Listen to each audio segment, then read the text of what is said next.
Hey guys, this is Grasket, and in this video I'm going to show you the new update of Poker Academy. With this, we now have the strength of the hands display here, so we can see how like for example in this case we have no made hand 51% and all of this. So I choose this spot, which is hijack versus bottom, and a flop where hijack has like a lot of this and bottom doesn't have too many of these, and how this is going to impact the strategy.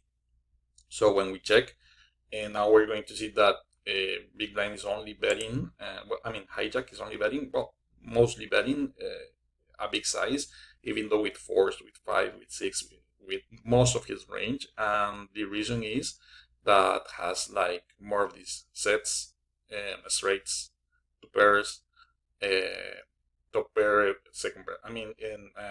We can check how the big blind has this. For example, is 15 versus 28.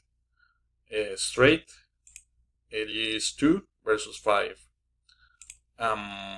Bottom pair, 13, 10% the big blind. So in this scenario, the hijack is going to have like what we call not advantage. So if we change the board, like for example 6, 5, 4 or something like that, and now we can see the display, we might see a lot of dunking, as we are seeing what is updating.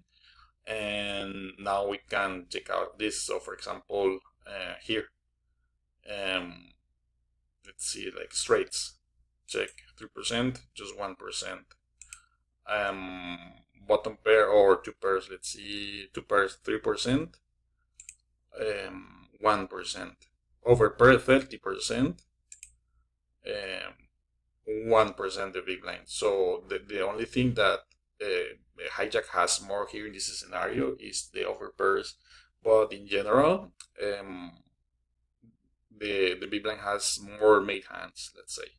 So this is, for example, here, open-ended straight draw, 23%, 10% is almost the double.